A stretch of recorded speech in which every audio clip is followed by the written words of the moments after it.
Esse podcast é um oferecimento de Água Levite, Clube Turismo Leandro Martins e BNI Noroeste Paulista.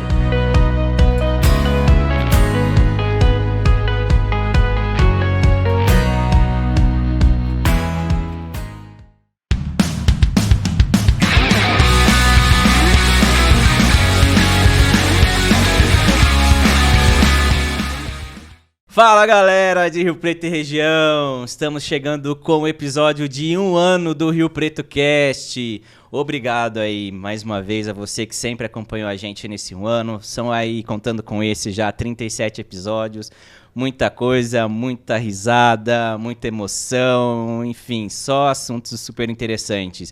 Eu sou o Leandro Martins e estou aqui mais uma vez com ele, Igor. Tudo certo, Igor? Tudo certo, Leandro. Um programa especialíssimo comemorando 1 ano de Rio Preto Cast. Mas assim, eu confesso que eu assisti episódios anteriores e não me lembro de você ter se apresentado, então eu fui buscar alguma coisa sobre você. Rapaz, conta aí pra gente. Leandro Martins é jornalista e apresentador de televisão na cidade de São José do Rio Preto, no interior de São Paulo, né? Ele é conhecido por ser o apresentador do programa Cidade Alerta Rio Preto, exibido pela TV Record local, que aborda notícias e casos de polícia da região.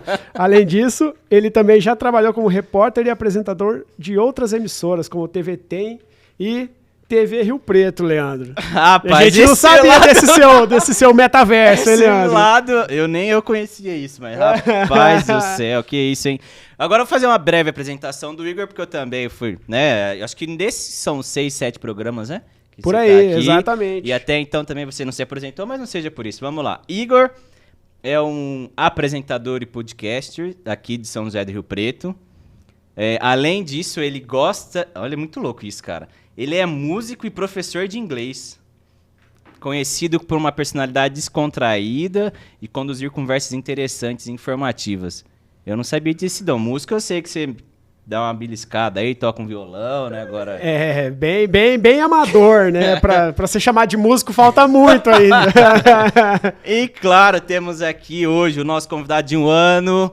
que ele já foi lá no primeiro episódio, ele volta aqui agora em 2023 para falar com a gente também, Vitor Manachini. Bem-vindo, Vitor. Valeu, gente. Obrigado pelo convite aí. Em 1 ano muita coisa passa, né? Muita Inclusive coisa a nossa biografia pode ser mudada. Acredito que não colou, né? Essas biografias não. Por aí. Mas a minha aqui, vocês querem que eu me apresente também? Por gentileza, apresente-se, faça as honras. Então tá bom. Segundo o ChatGPT, então eu sou um ator brasileiro, nascido em São Paulo em 24 de agosto de 87. Errou por 1 ano e errou alguns meses aí.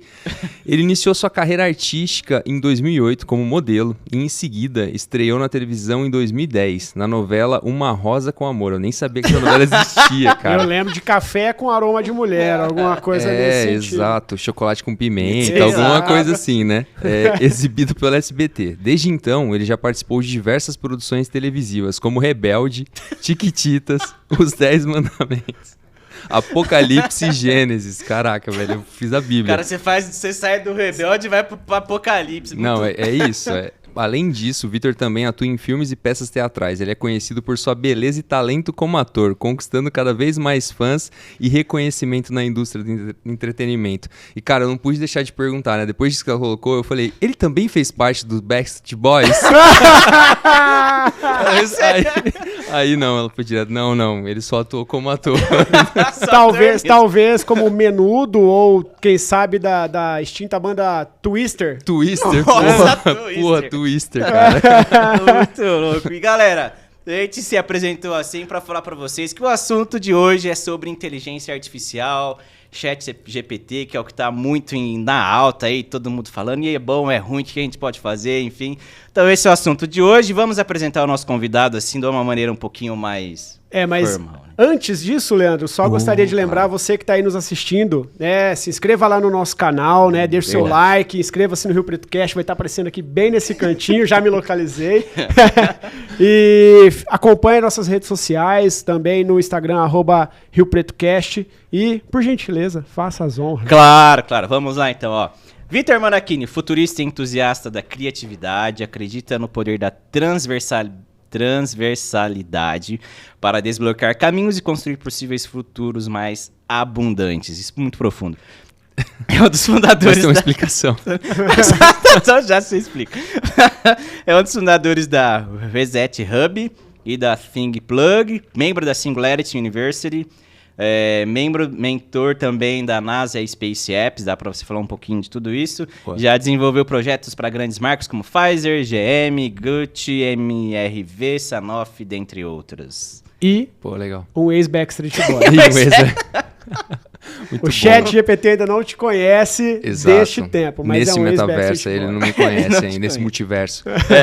Gente, obrigado pelo convite novamente. Acho que é bem singular, né? Falando de singularidade, é bem singular fazer o primeiro episódio com vocês, depois de um ano fazer o 37º também, acho que é bem legal. E engraçado que no primeiro a gente falou sobre metaverso, estava no hype do metaverso, né? E agora a gente vai falar um pouquinho sobre ChatGPT e um pouquinho desse hype, tudo que vai transformar. Na minha opinião, ele é muito mais promissor do que o metaverso foi. Os dados já mostram, né, a valorização do mercado e tudo mais, já mostra essa questão de investimentos alocados para a inteligência artificial, já vem se mostrando relevante há um certo tempo, mas agora com essa tecnologia generativa e transformer, acho que vai mudar bastante coisa. E o ChatGPT, assim, em números, ele foi absurdamente, assim, chamou muita atenção, né? São 100 milhões de usuários em 2002. Eu não lembro agora a data. Mas, cara, é muito 100 milhões de pessoas Sim. pra mexer numa ferramenta, assim, recém-lançada, né? Ele é de novembro, acho que lançou, né? E o que é legal disso também é que foi a primeira, vamos tratar isso como ferramenta, tecnologia igual a ferramenta, né? A ter mais adotantes iniciais em menor espaço-tempo. Exato.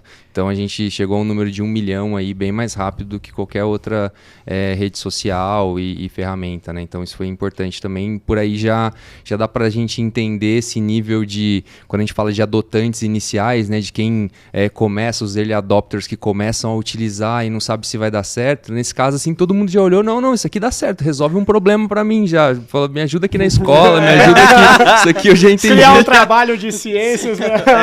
Diferente, sabe, quando você vai entrar na água, você não sabe se tá frio, assim, você coloca um pezinho, assim, pra saber, não, cara, isso aqui salva a minha vida, cara, faz meu trabalho aí, resolve, né? Então, acho que veio pra ficar mesmo, então. Com certeza. Você falou, desculpa, mas você falou assim, por exemplo, da questão do hype, né? Das ondas que a gente vê. O quanto que o ChatGPT ele pode ser uma nova onda, né? O metaverso, a gente sabe que no Brasil ele teve milhões de adeptos, aí teve uma crescente e agora ele tá, não sei se estabilizado ou se numa queda. E o ChatGPT, até que ponto ele pode ser um outro momento, assim, A gente vê muito isso aqui no Brasil, né? A gente sabe que lá fora o comportamento ele é diferente, né? Sim. E aqui o comportamento no mercado nacional é um pouco diferente disso. Eu vejo o ChatGPT diferente do metaverso, que ainda a gente precisa de muita coisa para o metaverso acontecer, melhorar a realidade aumentada, melhorar a nossa realidade virtual, melhorar a acessibilidade em relação à nossa internet em si, a web, né, 3.0 e tudo mais. O ChatGPT ele já traz uma acessibilidade maior, né? Que você precisa ter conexão com a internet, fazer uma conta e aí a mágica acontece. Então, por si só, isso já acaba sendo mais fácil. Uma outra analogia, fazendo do ChatGPT para um chatbot normal, para um outro assistente virtual que a gente utilizava antigamente, né? Acho que o grande diferencial é que você vai conversando com ele, você tem realmente uma pessoa, parece que tem uma pessoa do seu lado te ajudando, né? E na história da humanidade, essas revoluções cognitivas que a gente teve, essa mudança de comportamento que a gente teve, foram esses momentos que fez a gente pensar de uma forma diferente. Então, quando a gente ia para a escola e pensava e tinha que estudar um livro, tinha que... Né, eu não sou da época da Barça, mas eu ouvi falar muito sobre isso e tudo mais. Eu acho que a nossa visão ela era diferente em relação... A gente precisava imergir e, não sei, acho que é o caso de vocês também. A gente olhava para essa tecnologia da época, do livro, da descoberta e tudo mais, como uma única resposta para aquilo. Para a gente era a verdade absoluta. O que o professor falava, o que estava escrito no livro, a gente não contestava nada. Hoje a gente contesta Google para saber se é verdade o que a gente está pesquisando e agora a gente vai começar a contestar. Tem muita gente falando, bom, mas tem muita coisa igual essa brincadeira que a gente fez no início da apresentação, tem muita coisa falsa dentro do ChatGPT, ele tem um certo que a gente chama na tecnologia de alucinação, então ele tem esse viés cognitivo de ter alucinações, fala, pô, mas ele está melhorando, ele está aprendendo, diferente de outras tecnologias que a gente sabe que precisava de movimentos externos acontecerem, né? Sim. Esse daí é E assim, um ponto que eu acho bem importante em relação ao que eu falo, pô, ele veio para ficar. Eu acho que tudo que a gente viu como uma coisa básica antigamente, na realidade era tecnologia, e aí hoje é uma ferramenta pra gente, qualquer coisa, uma faca, uma pedra, qualquer coisa que a gente utilizou lá atrás, né, e era uma tecnologia, hoje é simplesmente uma ferramenta. Eu sinto que o ChatGPT ele vai ser dessa forma, só que ele vai evoluindo. Então, o que ele vai se tornar, a gente pouco sabe. O que a gente já sabe é que no dia de hoje, que a gente está fazendo esse podcast, já tem um anúncio para a versão 4 dele, né? Então, a gente está no ChatGPT 3, a versão 4 ela já traz uma outra visão, que é uma visão multimodal das coisas. Então, nos próximos dias, a gente vai receber uma informação onde que ele não vai só avaliar e ser nosso amigo em relação a textos, ele vai avaliar imagens, ele vai entender o que está dentro das imagens e tem um burburinho falando sobre vídeo também, né? Então... É uma coisa que eu li a respeito do ChatGPT também, das formas como ele pode ser utilizado de maneira incorreta, por exemplo, para geração de código malicioso, né? Você fala assim, eu gostaria que você escrevesse um programa, sei lá, um ransomware, algum programa malicioso, e ele tem essa possibilidade, essa, né? E é muito louco, né? Porque a gente vai construindo e desconstruindo isso, né? Enquanto tá o cara fala que eu preciso burlar o ChatGPT, constrói aqui, vamos acabar com o mundo e tal. Tem o outro lá falando, nossa, tem alguém tentando acabar com a gente aqui, vamos escrever ao contrário para que se ele coloca isso aqui, que isso daqui não dê certo, né? Então, é uma briga, cara, desde que mundo é mundo, né? E até, seguindo o exemplo do livro que eu tava falando, uma mudança cognitiva muito grande na história da humanidade, porque antes dessa descoberta, antes da gente ler e sentir que tem alguém lendo junto com a gente, tem um ser, né, onipresente com a gente, assim, eu começo a imaginar as coisas, a forma com que a gente tinha de expressar era só na fala. Sim. Então, imagina, a partir do livro a gente mudou o comportamento, a gente mudou a forma com que a gente aprendeu, a gente começou a registrar as coisas e tentar pensar como as pessoas que escreveram isso quando escreveram. Acho que isso é revolucionário, né? E o acesso a isso era difícil, né? Você tinha que ir para uma biblioteca, você tinha que fazer pesquisa, às vezes a sua fonte eram 2 livros diferentes, você não tinha uma terceira opinião, às vezes você nem tinha uma segunda opinião para discutir sobre determinado tema, né? É isso, cara. Agora, eu como futurista, eu acho que, né, até explicando um pouco do que eu faço, é olhar para esses sinais desses movimentos que estão acontecendo no mercado e olhar para o futuro e tentar trazer aqui para o presente agora né, quais são as opções, porque a gente tem possibilidades, né, a gente pode acreditar que o futuro é uma linha reta, ele é extremamente linear, ele não é nada linear, né? Então, se eu olho para isso, dentre essas opções, uma das coisas que eu tenho certeza e que é verdade é que o ChatGPT, ele é generativo, tá no nome dele. E generativo, ele trabalha a partir de padrões já existentes. Ele constrói algo novo através de algoritmos, através de machine learning, só que ele utiliza padrões já existentes. Então, ele concorda que a gente está construindo o nosso presente com dados do passado com ele. Sim. Por isso, quando a gente comenta, pô, para que você está utilizando o ChatGPT? Por quê? Eu prefiro ser protagonista de utilizar minha criatividade para buscar coisa nova, para tentar me reinventar. E se eu precisar de um assistente em relação a determinado assunto, eu poder construir alguma coisa junto, do que simplesmente eu ficar me adaptando o tempo todo, né? Aconteceu o ChatGPT, deixa eu me adaptar aqui. Deixa eu ver como eu ganho dinheiro com isso. São esses recursos de curto prazo que a gente já sabe que acaba ferrando a nossa história, né? Sim, sim. E bem nessa linha que você falou que assim, esse conflito e tudo mais, hoje no almoço o pessoal tava testando, que eu falei que ia gravar, e aí o pessoal tava assim, então vamos ver se ele é bom mesmo. Aí começaram lá. A Terra é redonda? Não, a Terra é linear? Aí ele trouxe lá. A Terra não é linear, trouxe vários estudos, não sei o que mais. Aí começou a questionar, aí chegou uma hora que ela falou assim, eu não posso contribuir mais com isso e encerrou. Tipo quando você encerra a conversa, ela encerrou, cara. Derrubou a conexão, acabou a conversa, não quero mais me... Nossa, desculpa, não vou entrar no quesito terraplanismo. Exatamente. Né? Exatamente. Então a gente olha assim e fala, cara, ela já consegue até ver que dependendo do que for, dá pra interromper a conversa, porque dependendo do que não sei se não tinha alguma coisa pra ela escrever, pra falar ali no caso, né, pra escrever, ou se então foi alguma coisa assim que é melhor parar por aqui antes que, sei lá, né. Possivelmente, se a gente olhar para a análise da construção, né, uma tecnologia nova de 2019, final de 2018, começo de 2019, mas para essa construção que a gente tem agora de dados, a gente tem dados até 2021 só. Né? O banco de dados é até 2021. E ele está sendo construído, está sendo reinventado junto com o que a gente está construindo.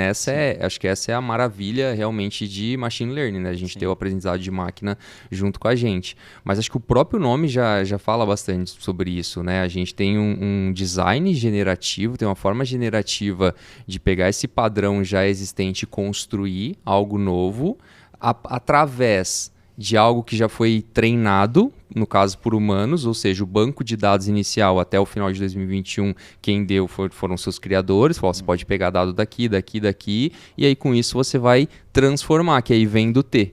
Então, acho que explicando, né, para a galera que está assistindo e entender um pouco do chat GPT, a gente está olhando realmente para um chat que ele é mais humano em relação a esse comportamento com a gente, de poder decidir, diferente de um chatbot até alguns meses atrás que era a grande utilização, que a gente tinha que ensinar ele a responder tudo que a gente queria. Então, passava por uma árvore lá onde eu tinha que escrever tudo. Né? A gente chegou a trabalhar com isso na empresa, então, a gente fez várias árvores em relação às possibilidades, a pessoa escrever uma palavra errada, ou essa palavra é igual a essa palavra, enfim, ficava enorme isso. Agora não, o ChatGPT simplesmente a gente pode, ainda mais com essa nova atualização dele, multimodal, eu vou poder simplesmente colocar uma imagem e ele vai funcionar como um wiki, assim, falando, o que é essa imagem? O que é esse print que você colocou aqui? Significa o quê? Ele vai falar, esse print aqui é o print da tela X do site tal, que fala sobre isso, isso e isso. Muito louco isso, né? E você que é um cara, assim, que estuda muito criatividade também, como você acha que, agora, olhando para o chat GPT, a galera toda lá, como que isso pode impactar ou não na criatividade? Até falando um pouco do que a gente estava falando fora do ar, que depois de séculos o QI diminuiu, né? Sim. Inclusive, é um dos cortes que a gente tem, né, do seu primeiro programa, falando a criatividade é um dom. Você se lembra dessa pergunta? Até que ponto, por exemplo, o chat GPT pode interromper essa criatividade ou gerar pessoas que pensem menos e dependam mais da máquina para gerar algum tipo de conteúdo, por exemplo? Cara, essa pergunta é a pergunta de milhões, mas ela é muito boa. Porque nos últimos anos o que eu venho estudando de criatividade são as formas com que ela se manifesta dentro de nós, né? Então a gente tem uma criatividade que ela é mais interior, é uma criatividade que leva a gente mais a um estado de essência mesmo, em operar. Então a gente fala muito de estado de flow. Então, quando a gente está no flow, a gente não vê o tempo passar, parece que a gente se conecta a tudo que acontece faz parte de um todo, e a gente fala, cara, que incrível isso que eu faço. Então, vocês podem fazer isso numa meditação, num esporte que vocês praticam, ou num livro que realmente vocês ficam imersos, tal. Então, eu acredito que essa criatividade nenhuma ferramenta vai conseguir tirar da gente. Então, e aí falando um pouco de tecnologia, a gente tem hoje já tiaras que levam a gente para um estado mais alfa, para conseguir meditar melhor, para a gente conseguir ter um estado de presença melhor e tudo mais, mas quem chega lá é a gente, sabe? Então, acho que desse lado a gente tem um nível de criatividade. Porém, a gente tem um outro nível de criatividade, que aí é essa criatividade mais voltada para a resolução de problemas. E muitas vezes problemas complexos, né? Então, o Fórum Econômico Mundial fala muito sobre isso, né? Que a criatividade é uma habilidade do século XXI para resolução de problemas complexos e tudo mais. Então, a tendência desse fator criativo de resolução de problemas complexos aumentar é iminente, gente. Olha o tanto de problema, olha o tanto de tecnologia, e aí entra quando eu brinquei sobre a transversalidade. Olha o tanto de tecnologia se confrontando como nunca. A gente tem biotecnologia, a gente está olhando para CRISPR e, ao mesmo tempo, a gente está reinventando a forma neural com que a gente escreve um texto. Então, isso tem um impacto muito grande. A gente utilizar isso ao nosso favor, eu acho que muda o jogo. Só que não muda essa primeira parte aqui. Eu tenho que estar realmente conectado àquilo que eu quero, porque talvez, e aí falando na prática, né? Talvez, eu me torne um cara que encontrou a solução para ganhar muita grana aqui utilizando o ChatGPT para o resto da minha vida, tal, ou a tecnologia que vai vir a partir disso, só que eu seja um cara totalmente desconectado, escroto, que eu não estou preocupado com o que está acontecendo no mundo, né? É muito louco. Então, Hoje eu, Vitor, eu não consigo ver as coisas meio que desconectadas, sabe? Quando começam a se desconectar, começa a me fazer mal. Então eu começo a falar, cara, vale a pena isso? Porque senão, tudo tem teu preço, né? Por quanto você se vende, né? E aí você começa a ver, cara, para isso aqui não vale a pena. Eu prefiro encontrar esse estado de flow, algo que faça mais sentido no meu dia a dia. Trazendo para um mercado mais... que a gente lidar no dia a dia, por exemplo, se a gente for pensar na medicina, né? Antigamente ela tinha um generalista, né? Exato. Sim. E aí, cada dia que passa, a gente vai vendo um especialista em alguma coisa. Ela vai se abrindo cada dia mais a especialista do especialista do especialista. Então, assim, o que a gente percebe é que as ferramentas também, elas vão fazendo esse cruzamento e trazendo cada vez mais ferramentas mais especialistas para determinados assuntos, né? Com isso vão surgindo novos profissionais, como, por exemplo, o próprio copywriter, que antigamente não se tinha um profissional copywriter, né? Hoje é uma das profissões do momento aí, né? Que o ChatGPT também gera um tipo de conflito, né? Exato. E coloca o ser humano, né? Aí é uma das coisas que eu acredito muito, que coloca o ser humano no centro para ele poder escolher aquilo que resolve o problema dele e tudo mais. Aplicações, por exemplo, você deu o exemplo da medicina, mas a gente tem um exemplo disso no marketing, por exemplo.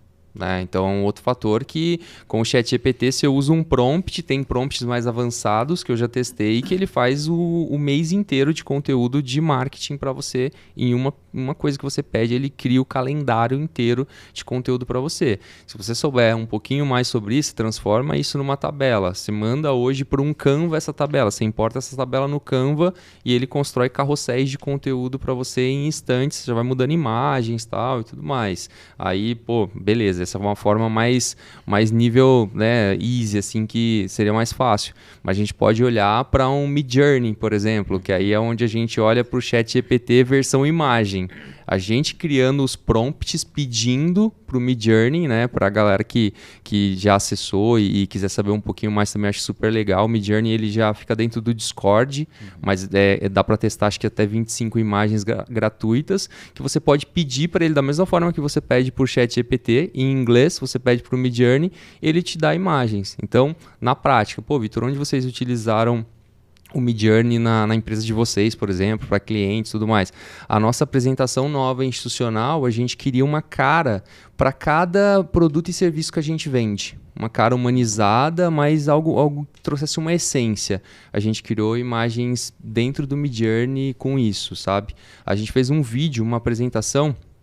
E aí, falando um pouquinho mais de tecnologia, de possibilidades hoje para a galera, né? A gente fez um nosso vídeo junto com uma tecnologia chamada DID, que a gente criou o avatar no Midjourney. Esse avatar seria a nossa host, no caso, a nossa apresentadora da ThinkPlug. E aí a gente pediu para ela ler um texto, então ela mexe a boca e tudo mais, né? No Midjourney a gente desenhou ela, levou ela para esse software, que é esse DID. E aí a gente colocou a legenda, ela falou o que a gente precisava, movimentando o rosto e tudo mais. Em português, a gente escolhe a fala dela. Então, em aplicações diárias, isso pra gente, antigamente, quanto que custaria? Contratar um locutor, fazer uma filmagem, contratar alguém da forma com que você gostaria, ou pedir para fazer um vídeo, né, no caso de uma ilustração, para fazer um desenho da forma como... Era muito caro isso. A gente consegue diminuir grotescamente assim, esse nível de acesso, né, e inovação para o dia a dia. Mas volto a dizer, com a gente no centro. A gente sabia o que a gente queria inovar, fazer alguma coisa diferente, trazer uma pegada do que a gente faz no nosso dia a dia também para a nossa apresentação. Uhum. E tu pensa assim, falando da gente no centro, aqui seria o ChatGPT, por exemplo, se ninguém for lá e dar um comando para ele. Exato. É sobre isso que a gente olha para a tecnologia e entende que se nós não tivermos bons operadores, no caso, bons criativos, pessoas criativas... aí é onde entra a nossa criatividade nata ainda, né? Exato, na essência de falar, pô, mas o que eu quero aqui realmente? Senão a gente não consegue extrair o melhor da ferramenta. E é louco isso porque tá dentro de nós também. Se a gente não sabe o que a gente quer, a gente não consegue extrair o melhor de nós. entendeu? Então, o que tá dentro tá fora, sabe? Eu acho que é bem provocativo essa lição, porque hoje a gente tá num mundo de resultados rápidos, né? Pô, como que eu consigo atingir meu primeiro milhão mais rápido? Como que eu consigo ter os meus primeiros milhões de seguidores mais rápido? Como que eu consigo fazer isso daqui viralizar? E aí acaba virando um confronto com o que a gente vive no dia a dia nosso, que é, mas cara, mas a vida não é assim, não é só sobre isso, né? Porque conta hoje em dia, né? Sim. E aí teve agora, né? Chegou o boom ChatGPT. Caramba, e agora? Jornalista vai sumir, né? Copywriter vai sumir, como que vai ser isso? Como que você vê, até mesmo para o futuro, essa questão das profissões mesmo, né? Não só falando de ChatGPT no jornal, mas eu falo da tecnologia, até mesmo o que deve surgir por aí, que a gente imagina pequeno do boom que deve existir, né? O que a gente tem de dados e de sinais é que tem muito mais profissões necessitando de profissionais específicos em áreas onde demandam mais criatividade, mais esse senso crítico de construção, algumas hard skills que são necessárias ainda nessa construção para se adaptar. Então hoje, um profissional que ele entende, vocês são de tecnologia, vocês são bons de saber dizer melhor que eu do que isso. Um programador hoje muda o jogo, muda de vida, muda a vida da sua família se o cara se dedicar à programação hoje. Acho que nunca na história da humanidade a gente também olhava para isso. Um profissional sem ter que ser presidente de empresa, ter que, sei lá, inovar muito, ter o resultado hoje que um programador ele pode ter trabalhando, sei lá, né? Eu tô falando aqui, galera, tem muitas empresas legais no Brasil, mas a galera tá recebendo em dólar aqui no Brasil programadores, né? E fica incompatível, né? Esse lance de cargos e salários. Então, o que eu vejo muito nesse cenário, Leandro, é que as coisas estão mudando a certo ponto que até 3 meses atrás, você pode pesquisar agora, já tem uma profissão já onde eu contrato pessoas que sabem fazer um prompt do ChatGPT legal para conseguir ter os resultados, ou do Midjourney legal para eu conseguir ter os resultados, entendeu? Então, já surgiu uma outra profissão aqui, meio que invisível dentro disso, que não era comum. Sim. Então, na história da humanidade, assim, a gente já teve vários períodos. A Revolução Industrial mostrou muito isso pra gente, né? Então, pessoas que tinham que ficar colocando carvão nas máquinas no início. Não tem mais essas pessoas hoje, né? Então, acho que esses cenários, essas comparações que a gente faz hoje em dia, assim, muitas profissões vão se extinguir, aquelas manuais principalmente, a gente olha sempre para esse lado mais criativo, mas o tanto de profissões que vão surgir necessitando dessa parte mais de desenvolvimento humano, assim, no sentido de criatividade, de inovação, né? Eu falo muito sobre autodisrupção, eu acho que isso faz parte dos meus estudos em torno de criatividade, é que a gente tem 2 cenários. A gente tem um cenário adaptativo do ser humano, onde vem uma mudança, eu vou lá e me adapto. Vem outra mudança, eu vou lá e me adapto. Ok.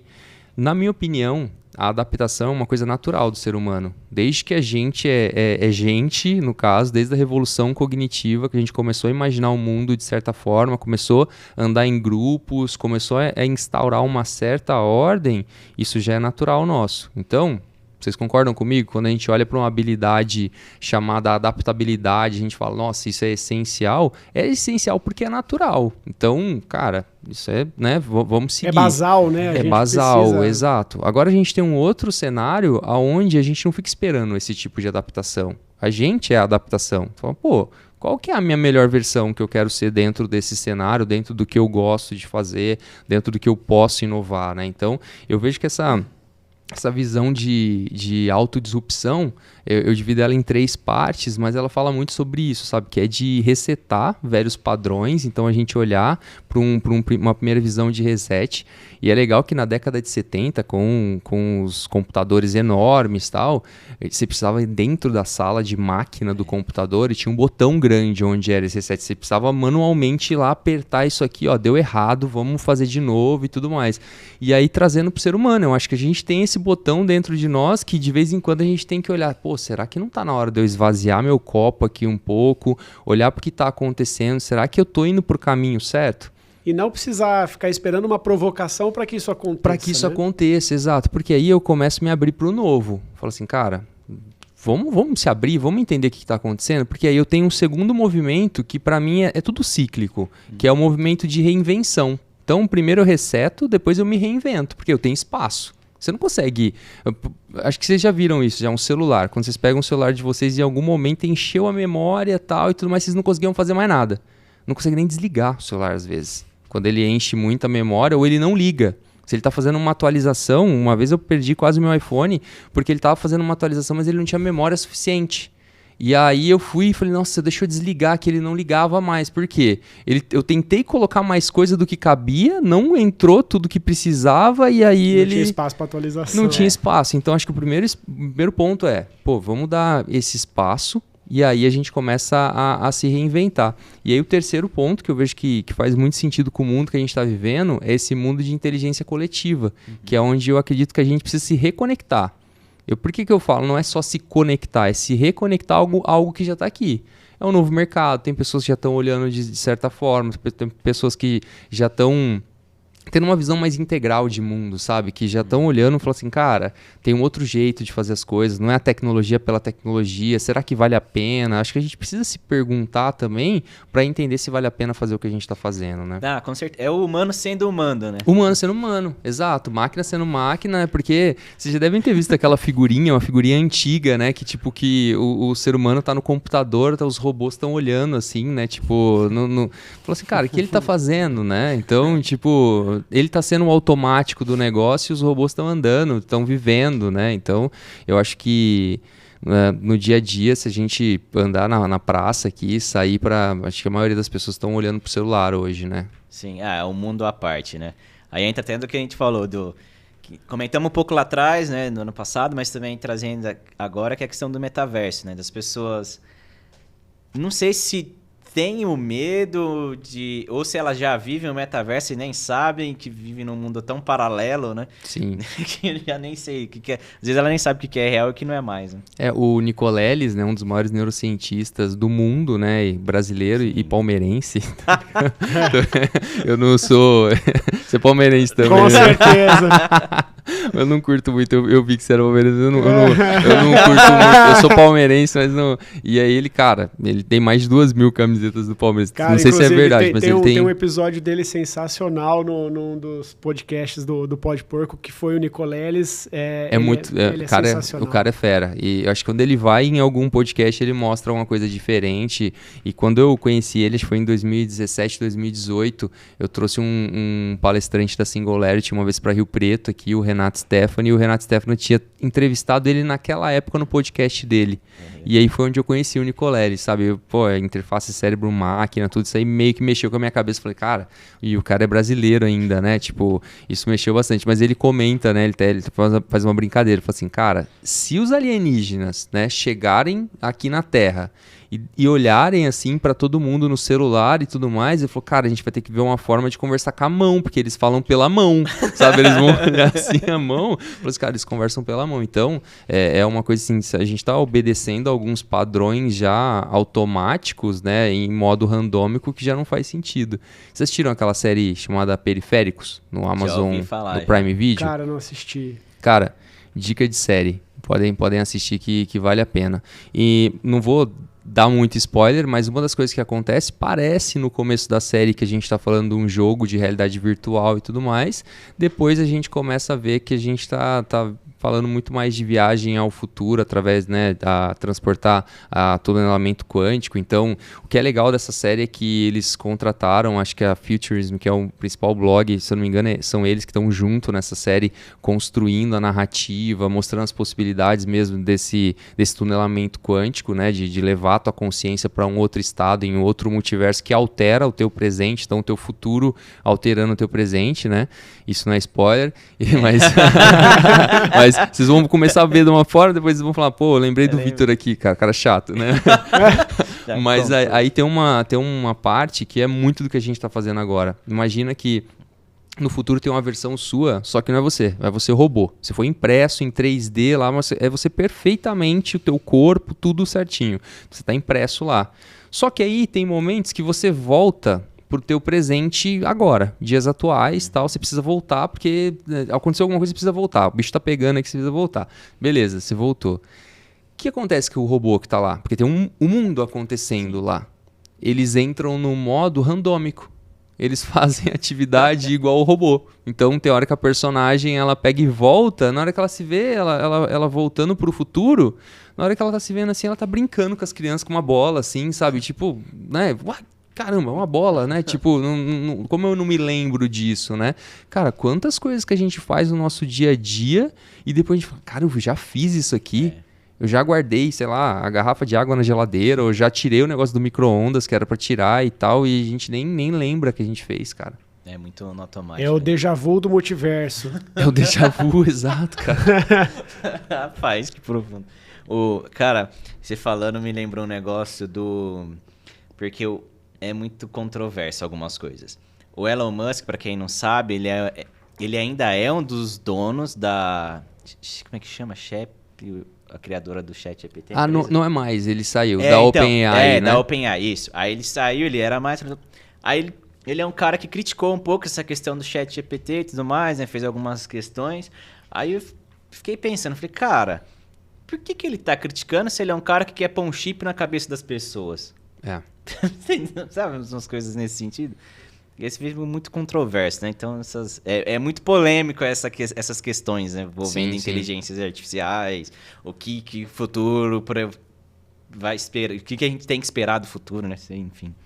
Porque a tecnologia, ela não é nem boa nem ruim, né? Ela não tem essa visão, a gente que vai condicionando. Até mesmo essa visão do Elon Musk em relação a essa interface Neuralink, né? No caso, esse chip e tudo mais, é uma visão de futuro que ele acredita que possa, né, trazer cura para Alzheimer, Parkinson e em si isso realmente tem verdades em relação a essa mudança, mas sem ter que mudar a consciência da pessoa. A gente já sabe, tem vários tipos de cirurgia que você consegue ir numa região, saber onde apertar o botão, né? Saber aonde nosso cérebro né? Ele é composto de várias áreas, então saber aonde eu faço isso e não faço aquilo, no caso, né? Onde eu quero curar aqui o Alzheimer da pessoa e não quero que ela deixe de andar, por exemplo. Acho que a dificuldade está nessa, né? Mas agora você robotizar de certa forma através, né, desse chip e tudo mais, acho que é onde já entra essa controvérsia da história, né? E aí entra até uma outra questão que depois eu fiquei pensando também. O cara, vamos supor que ele cria um robô mesmo, até mesmo, sei lá, um clone, qualquer seja. Vamos supor que seja um robô. Cara, ele pode muito bem, aí falando mesmo, nós assim, mais que tem um pouquinho de tecnologia, ele pode simplesmente, cara, ele tá meio mal de saúde, não sei o que, então eu vou tirar o chip lá dele, vou pôr num robô ele com 20 anos. Tipo, mas o cara é mortal, sabe? Então ele quer fazer ele se tornar imortal. Cara, mas que é pior do que isso, você imagina uma galera com chip, porque o que a gente mais tem aqui no mundo hoje? Depressão e ansiedade. Eu posso curar isso daqui através de um chip. Quantas pessoas não aceitariam falar, pô, faz o teste em mim? Então, volto a dizer, a tecnologia não é boa e nem é ruim. Só que aí aparece alguns seres falando assim, tá bom, agora a gente já tem isso na mão, já vamos mudar o comportamento dessa pessoa. Aonde que diz que o chip só vai até aqui, não passa essa barreira, sabe? Eu não posso alterar estados das pessoas, alterar comportamento, alterar a personalidade da pessoa, né? E a gente já sabe, a história mostra, tem vários casos científicos que mostram quanto um comportamento pode ser mudado através de um impacto com né, bater a cabeça ou perfuração do cérebro. Então, a gente entra numa parte da neurociência que a gente sabe que nosso cérebro é plástico. Por isso a gente fala de neuroplasticidade. Então, até na década de 80, se eu não me engano, talvez eu esteja errado, mas dizia que o cérebro nosso do adulto ele não se alterava. Custe o que custar, você se formou o cérebro e tudo mais. E aí várias pesquisas comprovam, né, que o nosso cérebro ele é totalmente alterado. Tem aquela pesquisa que ficou conhecida dos taxistas de Londres, né? Vocês já devem ter visto sobre isso. A pesquisa ela fez uma pesquisa acho que com 170 taxistas, e aí durante 4 anos, e nesses 4 anos mediram o hipocampo deles, tiveram alteração. Aqueles que estudaram, porque as ruas de Londres, o taxista que é reconhecido lá, ele não fica usando o Waze. Então ele tem que saber as 10 mil ruas de Londres lá, como fazer e tudo mais. E aí eles conseguiram visualizar que as pessoas que realmente estudaram e tiveram esse avanço, o hipocampo dele foi aumentado. A massa cinzenta teve alteração, ou seja, a gente tem neuroplasticidade. Cara, isso aí me lembrou minha esposa. Minha esposa, eu acho que eu daria muito bem lá em Londres, sendo um taxista. Porque eu vou uma vez num lugar, eu já sei ir. E minha esposa fala exatamente, como que você consegue? Eu falei, não sei. É muito natural, é bem isso, Sim. é muito natural, assim, e se vai uma vez, já vai várias vezes. Né? Mas o que é mais louco disso, a gente entende, então, a partir disso, que a gente tem, né, alterações, nosso cérebro é plástico, ele pode ser alterado. Só que aí, quem não desenvolve isso, o que acontece?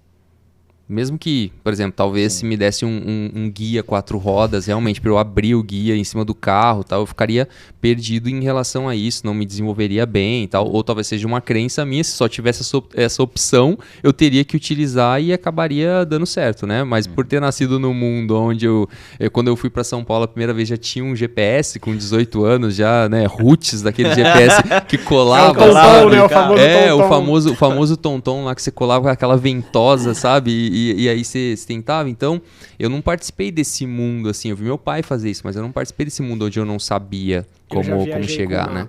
Você já viajou com mapa? Viajei com mapa. Era difícil. Como que é essa experiência? Cara, às vezes você parava no meio da rodovia lá, assim, abria aquele...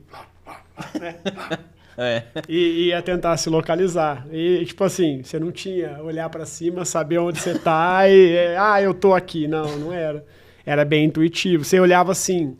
De repente, por entradas de rodovia que você passou, falar, eu passei por aqui, então eu tenho que retornar, sabe? Era mais baseado nisso. Você passava por uma entrada e falava, foi aqui que eu errei. Foi que ciência espacial, tinha que voltar, exatamente. Tinha ninguém falando assim, vire à esquerda na próxima rua e retorne, entendeu? E o que altera, né, o que muda disso beleza, a gente tá passando por essa geração que a gente falou, né, nunca na história da humanidade a gente teve uma diminuição no QI das crianças, a gente tá vendo essa mudança.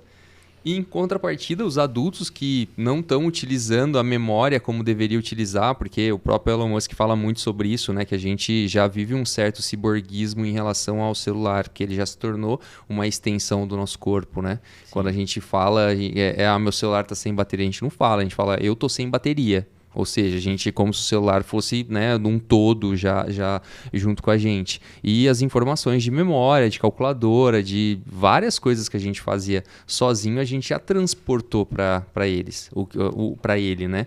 E aí onde entra a provocação dele, e tem muito, mas muito viés em torno disso, que beleza, ok, essa é uma possibilidade realmente, só que a gente passa uma onda bem pequena em relação ao ciborguismo, porque a gente não tem uma telepatia em relação a isso, essa mudança, tal, e tudo está se alterando, né? Com o chip, com o que ele se propõe a fazer, é que esse dado a gente já busca informações na rede, não sabe? Digitar, né, no telefone. Exato, e aí onde isso é muito louco, né? Mas voltando a essa parte do hipocampo, e quem não está desenvolvendo essas habilidades, não é só o problema de, eu não consigo me situar.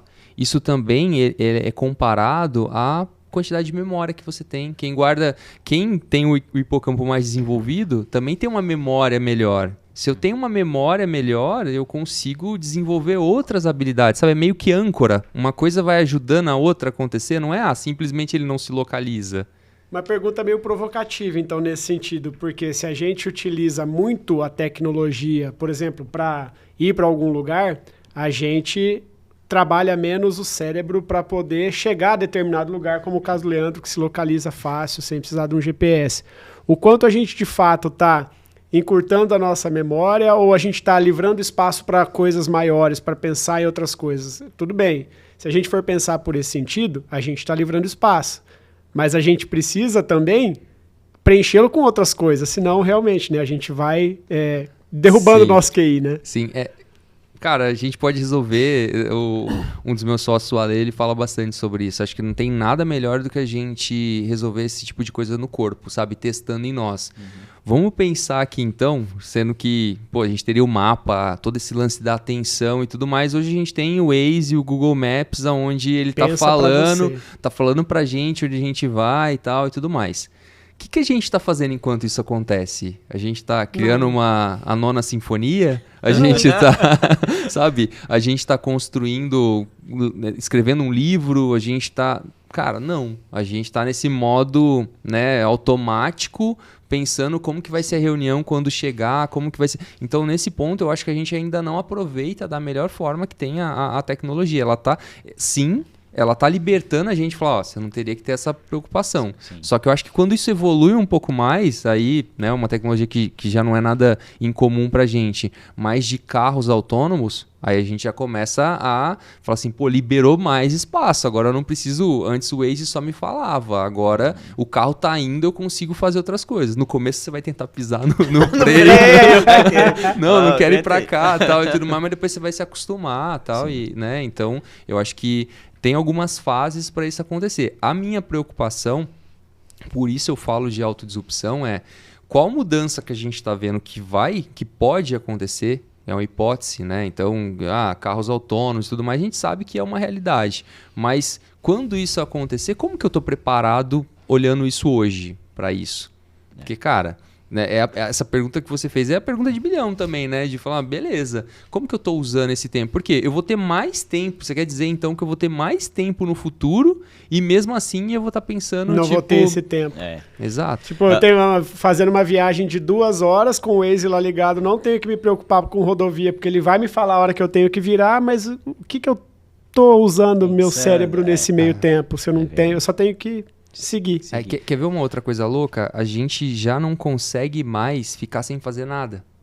O ócio incomoda, né? Incomoda. A gente se sente inútil quando a gente não tá fazendo nada. Então, vamos pensar nós aqui no caso. Tipo, pô, hoje eu tô mais tranquilo e tal. Cara, não sei vocês, mas eu pelo menos bate aquela, nossa, mas eu podia dar uma adiantada naquilo, né? Eu podia estar estudando. E aquele livro que está na metade é uma autocobrança o tempo todo. E eu não acho que a gente não tem que evoluir, não tem que crescer, não tem que aprender mais. O problema tá, cara, porque a gente, diferente das gerações que estão vindo agora, a gente viveu em um mundo onde o tédio, ele fazia parte da nossa vida, que não tinha realmente nada para fazer, tinha hora. No episódio anterior, inclusive, a Natália comentou, né, da filha dela, que ela estava lá brincando quietinha, e a questão do ócio, né, para o desenvolvimento cognitivo e criativo da criança. Então, assim, a criança, ela se desafia a criar novas brincadeiras, né? Então, se ela está no ócio, aquele ócio para ela é um momento de criação, é um momento que ela vai fazer novas conexões neuronais justamente para descobrir algo novo, né? E a gente acaba banalizando isso, né? Interrompendo esses momentos criativos. E tem pesquisas sobre isso que relatam exatamente. Pô, crianças, foi medido o cérebro das crianças quando elas eram pequenas, o nível de criatividade que elas tinham. E aí mostrou que, cara, elas tinham a comparação com o QI mais alto que você poderia, comparado a Van Gogh, a Einstein, aos maiores da... O cérebro da criança, ele tinha lá 100% de operação em relação a eles. Só que aí que começa a acontecer no meio disso tudo. Os anos começam a passar e cada ano que passa, devido ao condicionamento humano que a gente coloca, a escola que ele vai estudar, o contexto que ele vai estudar, o contexto cultural da família, o que as pessoas colocam que ele vai ser, o que ele não vai ser e tudo mais, começa a limitar. Então, com 35 anos, a criatividade ela já está quase morta. A verdade é essa. A pesquisa mostrou que com 35 anos a nossa criatividade, a gente é uma pessoa realmente normal. Então, de gênio em potência, eu gosto muito de falar isso, em potência. A gente tem potencial para ser muita coisa. Só que entre a potência e a realização, cara, tem um caminho muito grande, né? E aí, quem tem filho sabe que é esse movimento aí de levar o melhor para eles nesse tempo, né? É verdade. Existem pesquisas aí sérias em relação à exposição de telas para crianças, né? No sentido de criar crianças hiperconectadas, crianças hiperexpostas a estímulos visuais e tudo mais, que isso vai minando a capacidade criativa da criança no futuro, né? Uma criança, a gente, quando a gente era pequeno, nossos estímulos sensoriais eram muito maiores. Sim. Hoje, tela, parado, olhando para a tela. Então, Por outro lado, eu admiro muito os pais que estão sabendo lidar com essa geração nova, porque também eu conheço crianças incríveis, né, de filhos de amigos que são incríveis, porque seguraram o tempo que deu para segurar, entenderam que a vida não é isso, sabe? Aquela coisa, tá atrapalhando, dá o celular para ele. Não dá o celular para ele, no caso. Ele precisa viver esse período, ele precisa passar por isso e tudo mais.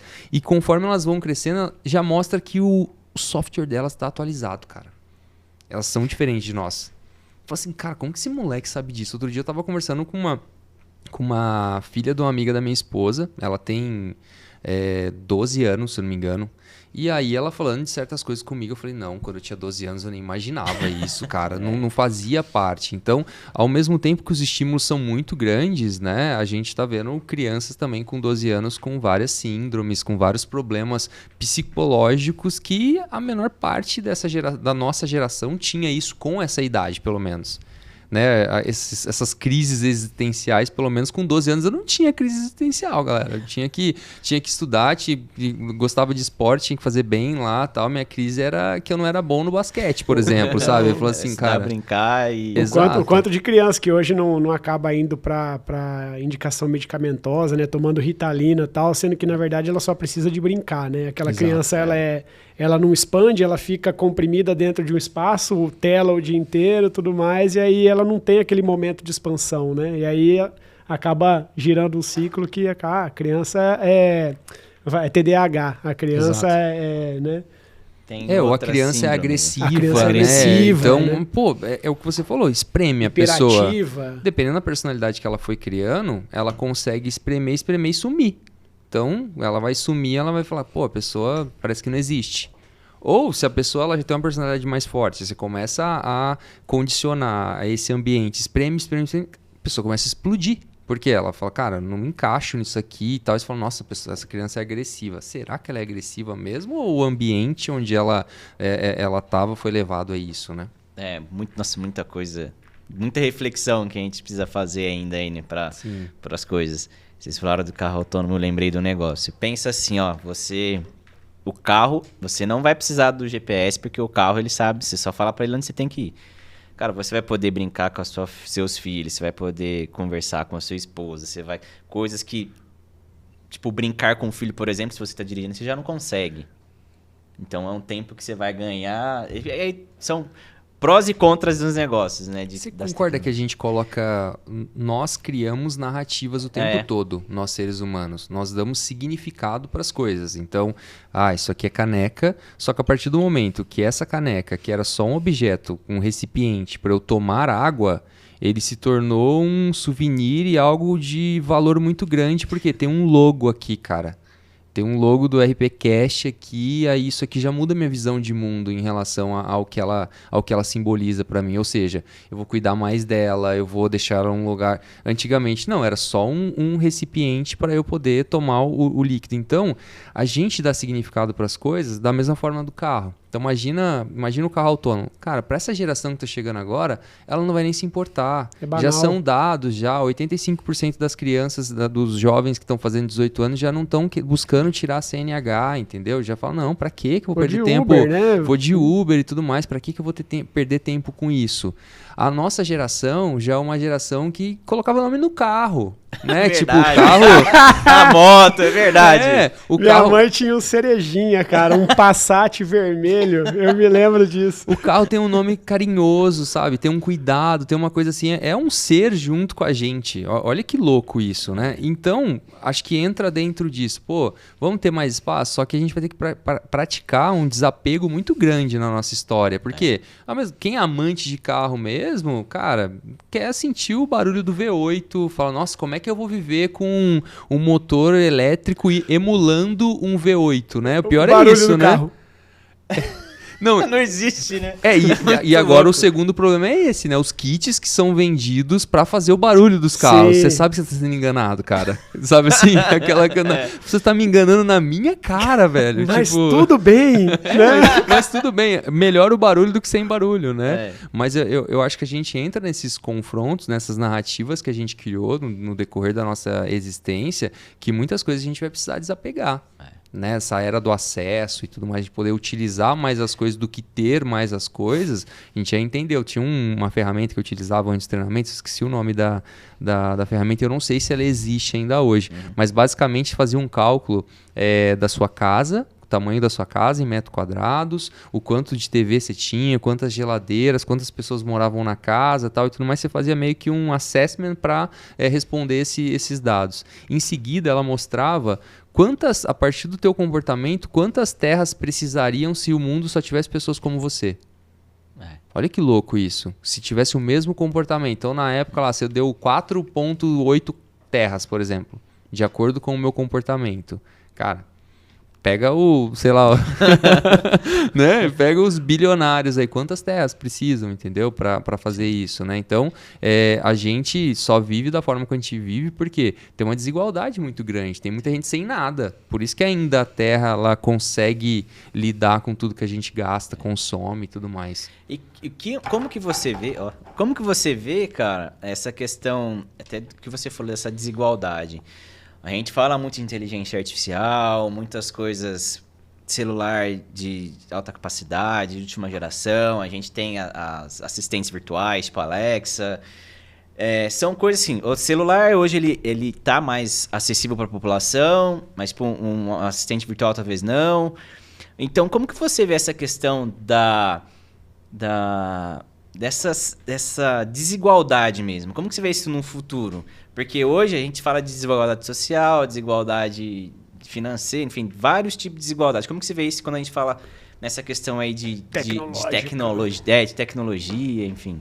Então, por isso que eu faço esse convite pra gente pensar em futuro, sabe? Então, em 2021, o Fórum Econômico Mundial ele colocou a alfabetização de futuros uma das principais habilidades para um futuro pós-pandêmico. Então, ter essa visão de poder olhar um pouquinho lá para frente, se a gente continuar fazendo da forma como está fazendo aqui agora, como que vai acontecer? O que a gente vai fazer com isso? E da mesma forma, a gente já se imaginando, né? O Thomas Frey, que é um dos maiores futuristas, ele fala muito isso, né? Não é só o nosso presente, a forma com que a gente pensa no nosso presente que altera o nosso futuro. A forma com que a gente imagina o nosso futuro também muda o nosso presente. Então, portanto, o futuro também muda essa forma como a gente está fazendo agora. Por que eu estou falando isso, Leandro? Se a gente continuar o que a gente está fazendo da forma que está fazendo, desses números, por exemplo, dessa ferramenta que eu te falei em relação à Terra e tudo mais, cara, eu acredito que a chance de dar ruim é muito grande. A gente já, né, a Terra, ela sabe se reinventar, ela sabe se reconstruir, já fez isso algumas vezes desde a sua existência, né? Quem não sabe somos nós, seres humanos, né? Sim. Então, do lado ruim, eu vejo que a gente precisa fazer muita coisa. Do lado bom, quando eu olho para o futuro e falo, beleza, mas olha o tanto de gente, o tanto de tecnologia legal, o tanto de coisa que está sendo inventada e que pode mudar o nosso presente, que pode mudar a nossa consciência e tudo mais. Aí eu vejo o jogo sendo mudado. Aí eu vejo uma inteligência coletiva falando, pô, a gente tem que mudar os hábitos, a gente precisa cuidar da terra mesmo, cuidar da forma com que a gente está fazendo as coisas. Aí eu falo, cara, aí tem jeito. Então, não tem, sabe, se continuar da forma que tá, eu acredito que o futuro ele vai ser bem ruim para as próximas gerações, entendeu? Mas, ao mesmo tempo, se a gente consegue olhar para cenários onde a gente nunca viveu com tanta abundância na história, nunca a gente encontrou curas para doenças tão rápidas, mesmo a gente criando doenças em laboratório ou criando doenças dentro de nós que antes que não existiam, né? O tanto de síndrome que a gente olha, né? Não são doenças, mas são síndromes por conta de tudo que a gente está vivendo agora, né? Então, tem muitas coisas que a gente não sabe o que vai acontecer ainda, né, gente? Sim. Mas, se a gente olha ao mesmo tempo, tudo de abundante que tem, de desenvolvimento tecnológico, tanto a expectativa de vida, o quanto que aumentou, a taxa de mortalidade, o quanto diminuiu, né? Então, a gente tem recursos, cara, para resolver muita coisa. A verdade é essa. A fome no mundo tem mais comida do que gente para comer. A verdade é essa. Então, o problema do mundo é acesso. Concorda comigo? Sim, o problema é acesso, é distribuição. Aí, pô, a gente já está vendo movimentos, o Bill Gates fez isso lá atrás, né, na África, tem vários outros fazendo movimentos como esse, mas precisa ser mais massificante essa visão, sabe, essa mudança. Então, é um despertar.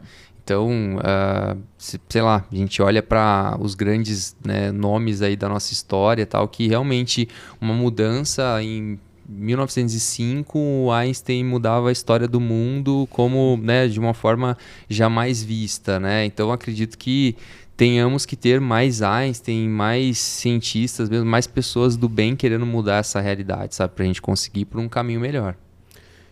Massa. E quando a gente fala de um mundo hiperconectado, né? A gente tem telefone, tem assistente virtual, a gente tem um mundo tecnológico em volta da gente. A gente não pode deixar também de pensar sobre privacidade. Total. O quanto que a gente deve se preocupar com isso, a gente sabe que agora está num momento aí forte em relação à LGPD, né, Lei Geral de Proteção de Dados. Como que você vê o futuro da privacidade de dados e o futuro da privacidade das pessoas em si, em relação a esse mundo hiperconectado? E um complemento é a regulação disso por órgãos ou, né, enfim, por países. Isso é capaz de deter o futuro da tecnologia? Cara, eu acho que vamos olhar para exemplos do que já acontece, né? Acho que o principal exemplo que a gente tem de case em relação a isso é a China, né? Então a China, o acesso dela, tudo para qualquer aplicativo que existe no Ocidente tem um aplicativo, né, no Oriente. Sim. A China já desenvolveu um aplicativo para isso. Então tem o WhatsApp, né, o WeChat lá, tem o Facebook, tem, né, a rede deles lá. Então, o próprio TikTok, ele é chinês, né? Exato, é todo de uma forma centralizada, né? Então a gente olha para uma rede de imensa inovação, onde a gente olha para tecnologias altamente disruptivas, a China como potência mesmo o que eles estão desenvolvendo, mas ao mesmo tempo a gente olha para talvez não seria o nome correto para dar, mas uma grande bolha onde a gente não sabe o que acontece. Então o mundo é globalizado, a gente sabe da potência da China, mas ao mesmo tempo tem uma bolha lá que entra privacidade, enfim. Você já deve ter visto o vídeo já que o pessoal some. Tava dando a palestra, tava sentado no palco aqui, de repente, você falou alguma coisa e não podia nunca mais vir o cara. Sabe? Então a gente entra num cenário onde a minha preocupação em relação à privacidade, ela sempre aconteceu com o ser humano, no caso, né? De você poder estar num lugar, você poder compartilhar alguma coisa. Agora a gente olha para um cenário onde vivia sem regra. Eu acho que a LGPD ela chegou para ajudar um pouco em relação a essa construção de falar, pô, como que a gente conversa? A gente é um mundo globalizado. A gente saiu de uma era onde, cara, povo tupiniquim aqui não fala com lá e a gente precisa conversar. Então, acho que uma das formas, né, a LGPD só veio para o Brasil tão forte por conta disso, né? Porque aí a União Europeia pegou e falou, cara, vocês querem continuar fazendo negócio com a gente no longo prazo e tudo mais? A gente tem uma organização aqui onde os dados eles estão, de certa forma, organizados. A gente sabe o que pode, o que não pode aqui. Vocês não têm. A gente precisa conversar e alinhar isso. Então, de uma forma mais política falando, eu acredito que isso já era eminente para um mundo globalizado onde a gente tem um efeito borboleta, né? O que acontece nos Estados Unidos agora, por exemplo, o banco, né, de startups deu ruim. Silicon Valley Bank. Exato, tem um impacto já automaticamente. Se a gente olhar para isso na década de 50, nada acontecia. Podia quebrar 20 bancos, não ia acontecer nada aqui de imediato, né? A crise vinha depois de um certo tempo, mas não tinha um impacto, porque não chegavam as coisas para cá. Então acho que esse é um problema assim, que a gente acaba resolvendo de uma forma política para a globalização. Agora, talvez a tua pergunta está também ligado a o que a gente está fazendo com esses dados, né? Eu acho que é por isso, as Big Techs, se a gente olha para o que elas estão desenvolvendo no dia a dia delas, nós somos, né, um subproduto para quantidade de dados, para comportamento, para um condicionamento de algoritmo, né? Eu vejo muita gente com adesivinho na webcam do computador, sabe? Exato. Com medo de ser espionado. Exato. Mas aí eu não sei vocês, o novo hobby. Meu novo hobby de algoritmo, cara, é escutar os sons dos animais. Não sei se vocês já viram isso. Os animais pegam e fazem os sons. Tem uns DJs que ficam remixando. Então o gato faz um barulho estranho com a boca, o cara escuta a nota que foi e ele começa a fazer toda uma música em cima disso. Tem um cara sensacional na internet, acho que eu não lembro o Knifeness, uma coisa assim. Acho que esse cara mesmo. Cara, ele é sensacional. Ele surgiu com o Luga Luga Cat. Isso. Se você não conhece, procura o Luga Cat, você vai entender o que estamos falando. Cara, e aí que acontece? Eu fiquei, sei lá, meia hora vendo isso, assim, sabe? E ria sozinho, assim, e tal. E de repente, cara, apareceu mais uns 3 iguais a ele já. Então, imagina, era um mundo que pra mim até então não existia, ou eu não tinha dado importância pra isso. Mas, de repente, o algoritmo falou, cara... Esse cara aqui gosta disso, disso e disso, tal. Vamos mandar esse gatinho pra ele aqui mixado. E aí começou, cara, sabe? Então, como isso vai sair agora do meu algoritmo? Eu não sei. Como vai? Então, ao mesmo tempo, tem vários testes em relação a isso. Então, assim, eu vou falar como usuário, cara. Eu me preocupo muito mais no que as empresas, no caso, essas big techs, que demandam todos esses dados nossos, que a gente está aceitando isso e já aceitou isso há muito tempo, e eles captam e se condicionam a gente, do que propriamente o contrário, sabe? Assim, dessa organização. Então, eu tenho um pouco de receio, assim, o que eles fazem com isso e quanto isso pode manipular, que a gente já viu manipulando eleições, né? Tipo, fora, aqui, enfim, é um movimento onde isso vai aumentar cada vez mais. Né? Eu entendo muito pouco de política, acho que é uma coisa que eu deveria me interessar mais, sabe? Mas esses movimentos do que está mudando e que a internet acaba manipulando de ambas as partes, sabe? Eu acho uma coisa também que a gente nunca viu isso na história da humanidade. É um negócio ainda muito obscuro, acho que pra muita gente. Eu tava vendo uma reportagem, não me lembro se era do Kennedy, e aí tava falando que a primeira vez que, antes as disputas eram no rádio, então um rádio, né, um falando, um convidado, outro convidado e tudo mais, e aí a primeira vez que teve uma disputa em TV aberta, o que aconteceu? Um dos candidatos, não tenho certeza se era o Kennedy, ele começou a suar, ele suava muito em programa. E aí, o rapport das pessoas vendo isso daí, as pessoas inconscientemente, tá suando porque ele tá com medo. Não falaram, pô, o cara sua porque ele tá de terno. Porque não, falou, cara, o cara não tá preparado. Ele perdeu a eleição, cara. Olha isso, cara. Então, e aí a gente olha pras fake news, pros recortes de um vídeo com o outro que fala, e aí o mesmo vídeo fala 2 coisas, sabe? É muito doido, cara. Entra naquela nossa discussão inicial de que antigamente só existia a Barça para pesquisa, né? Exato. Hoje em dia a gente vê resposta, diversos canais com visões e vieses diferentes, né? Sobre política, por exemplo, que transforma a mentalidade das pessoas. Às vezes a pessoa não tem um posicionamento político, ele começa a consumir determinado conteúdo e aquilo para ele vira uma verdade absoluta.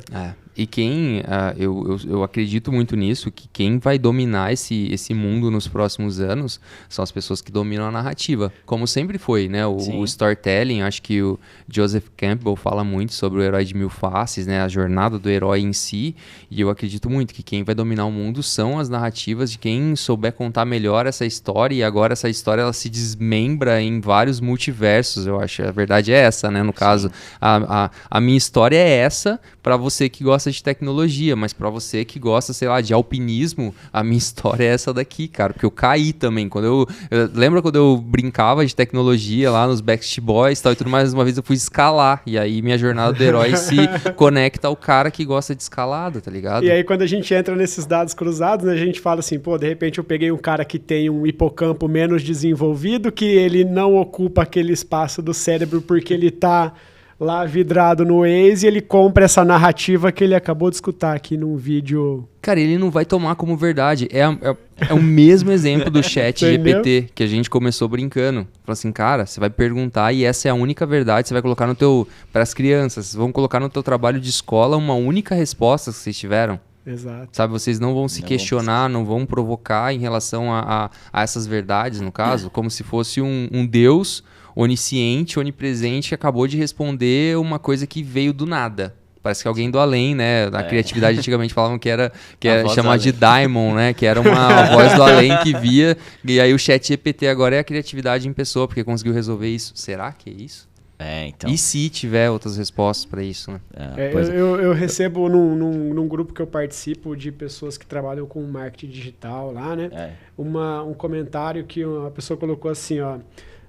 Sou 100% a favor de usar a inteligência artificial como assistente de escrita, nunca como redator. Justamente para a gente, não no sentido de é ótimo, Ela traz boas soluções, mas ela não é a solução de todos os problemas e não tem todas as respostas, né? Exato. E é louco isso, porque eu acho que volta naquele lance do propósito mesmo. Fala assim, pô, por que a gente tá fazendo isso aí? Para mais like?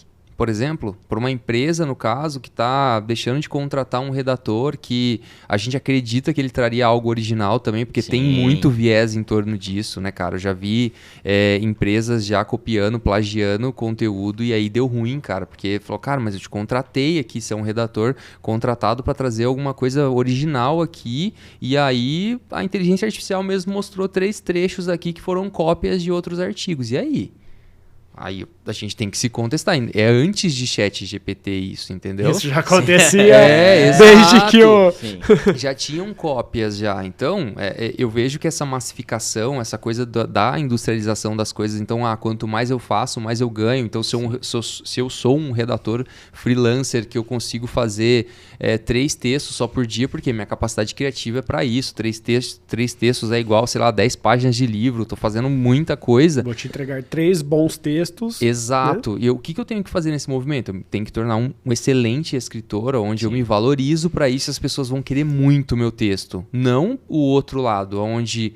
e se eu fizesse 6, hein, cara? Se eu pegar a metade aqui, copiar aqui, eu consigo fazer o dobro. Cara, vai dar ruim, entendeu? Então, eu acho que é nessa contramão, assim, que eu vejo que a gente não pode usar como muleta. Sim. Talvez o cara que já usava... O cara que já usava isso como muleta para copiar texto e plagiar já de outros conteúdos é o mesmo cara que tá vangloriando o ChatGPT 5ª, 6ª série escrevendo. Uhum. Concordam? Sim. Tipo, pô, ele já fazia isso, agora achei um 6ª série aqui que ele serve só não precisa pra mim. mais pesquisar. Exato. Então, pergunta. eu utilizo isso ao meu favor. Mas o cara que realmente, por outro lado, conheço redatores bons que olham para isso e falam assim, não, é só um assistente aqui, se eu precisar de alguma coisa, eu já fazia essa pesquisa já e ele vai me ajudar a melhorar e tudo mais e vou utilizar isso ao meu favor, tudo bem. Agora, tem uma terceira pessoa aqui que aí essa me preocupa um pouco. Que aí é o cara que fala, não, isso não vai funcionar, não vou utilizar isso aqui nunca, isso aqui tem alguma coisa que não é de Deus aqui, sabe? Tipo assim, o terceiro... Porque esse cara do meio aqui, ele tá se reinventando, né? Essa segunda pessoa aqui, ele tá se reinventando, ele tá olhando pra isso e falando, cara, eu consigo ser melhor. Agora, esse terceiro aqui que tá falando, não, esse futuro não existe... É o mesmo cara que a gente já viu em diversas vezes falando, o smartphone com touch. Não, eu tenho um teclado QWERTY aqui, cheio de botãozinho aqui no meu BlackBerry. Você acha, isso aqui nunca vai dar certo, esse teclado QWERTY, sabe? É o mesmo cara que quando veio a internet falou, não, isso aí é só uma marolinha. Ou veio a rede social e falou, pô, isso aí não pega. Então, esse cara aqui me preocupa porque talvez esse aqui vai ser substituído fácil, sabe? Ele, na hora que ele se tocar, ele fala, cara, não tem mais tempo. Vai ser... Já foi tarde. Tem uma pergunta aqui que a gente abriu uma caixinha ontem, o pessoal perguntou. É uma pergunta super interessante, inclusive. Me fez até pensar. O que é inteligência no ponto de vista da inteligência artificial? E o que faz uma aplicação receber o título de inteligência artificial e não apenas um algoritmo? Cara, legal. Vamos lá, vamos ver se eu tenho inteligência suficiente para responder. Mas se a gente olhar para o desenho de inteligência segundo estudos, a gente tem 9 tipos de inteligência. Então, a gente tem várias inteligências que a inteligência artificial, por exemplo, que o próprio nome já diz, ela não vai conseguir ter essa sensibilidade que a gente tem, essa visão mais holística do mundo que a gente tem, essa forma de empatizar, isso tudo, essa forma de se comunicar como pessoas, de olhar no olho, assim, de ter uma comunicação que realmente tem um rapport e uma conexão. Então, eu acho que nisso a gente já tira, isso aqui não é. Agora, se a gente olha para a inteligência artificial, a gente tem coisas que são bem boas que a gente estava falando sobre isso, que é o quê? Pô, resolvo cálculos muito... A lógico-matemática, que é uma das 9 inteligências, eu consigo resolver isso bem mais rápido. Então, por que não utilizar a inteligência própria de transformação, de escrita, eu consigo utilizar a inteligência artificial num nível aqui, onde comparado à idade que eu tenho, eu consigo fazer isso bem melhor. Então, o que eu acredito, que a nossa inteligência em si, ela é uma soma de várias inteligências, ela não é uma coisa só. Como que você identifica inteligência, né? Se eu não me engano, A palavra inteligência vem do grego, do latim, de selecionar dentre várias coisas. Então, dentre um monte de coisas que eu tenho, eu seleciono uma. Então, é inteligere, se eu não me engano. Então, eu tenho várias opções e eu escolho uma. Mas eu acredito que, olhando para o nosso viés que a gente está trazendo aqui, a nossa inteligência ela é um monte de habilidades juntas, de potências juntas aqui. E a inteligência artificial, ela consegue resolver, basicamente, duas mais lógicas dela, sabe? Consegui responder aí acredito que sim, acredito que sim. Aí vem o paradoxo de Moravec, é isso Boa. que eu falei, né? O que é isso, Leandro? Que é em cima até do que o Vitor falou mesmo. Então, coisas que para nós humanos são coisas muito difíceis, como por exemplo fazer cálculos, jogar xadrez, para uma máquina é algo muito fácil. Mas algo que pra gente é muito fácil, até vezes muito simples, por exemplo, pegar um copo para tomar água, fazer um monta-monta, por exemplo, juntando as peças. Pra gente é algo muito simples, pra uma máquina é algo muito difícil. Então, é essa questão aí do paradoxo de Moravec. Tem uns livros, tem uns livros, tem uns vídeos no YouTube da Boston Dynamics, sabe? Que faz aqueles robozinhos, tal, já meio que tem os humanoides, né? Tem o Spot, que é aquele cachorrinho amarelinho, tal, que ele pega peso, tem lanterna, tal, e muitas coisas.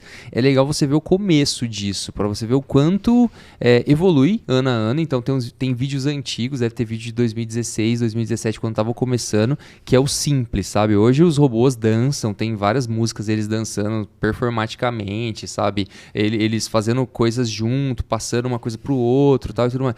Mas no começo, para esse sensível, então hoje eles têm os robôs que têm mais formatos de animais, que eles correm em planícies.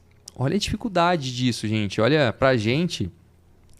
precisa ser um personal, alguém de educação física para te ensinar isso, né? Meu professor de boxe, um abraço pro Pedro, ele tava explicando, cara, como que funciona essa parte do músculo que, cara, se eu não preciso, você não é formado em educação física também não, então não precisa disso.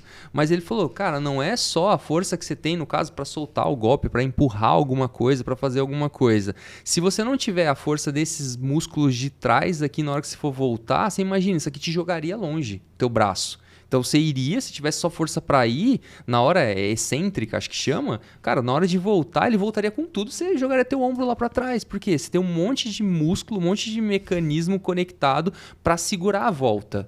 E o robô é a mesma coisa. Você imagina o tanto de amortecimento, um monte de coisa que eles têm simplesmente pra não cair.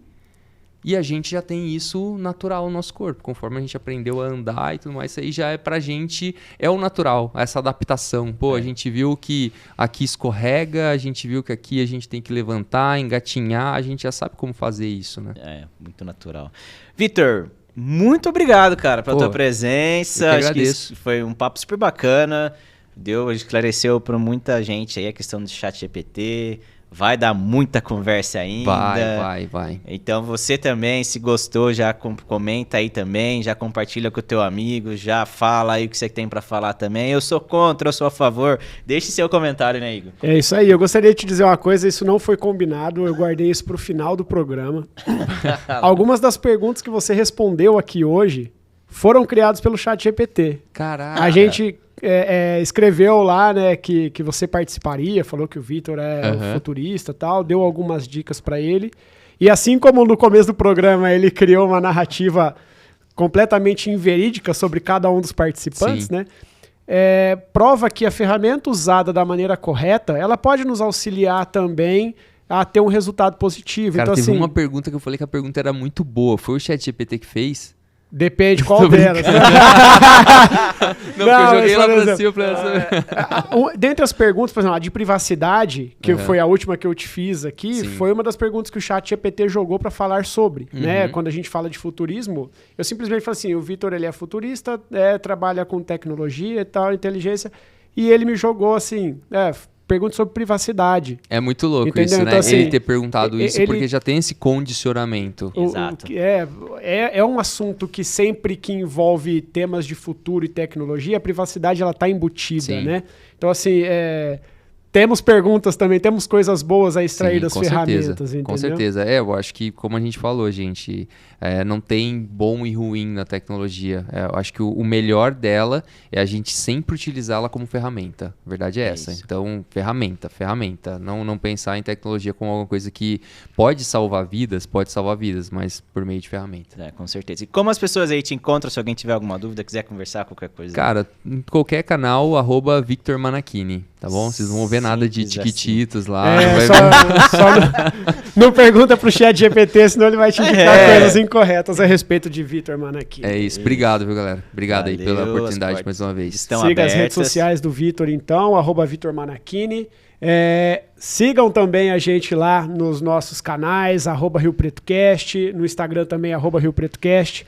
Todo sábado, episódio novo. Exatamente. E se você quer saber um pouquinho da gente, segue a gente também lá no perfil do Rio Preto Cast, tem nossos Instagrams. Exatamente, pessoal. Valeu. Gente, obrigado mais uma vez pela sua companhia até aqui. Compartilhe com seus amigos, deixe seus comentários e nos vemos na próxima semana. Valeu! É isso aí. Feliz aniversário pro Rio Preto Cast. Vitor, muito Feliz obrigado aniversário, por estar galera. aqui neste Parabéns. episódio. Valeu, galera. Show.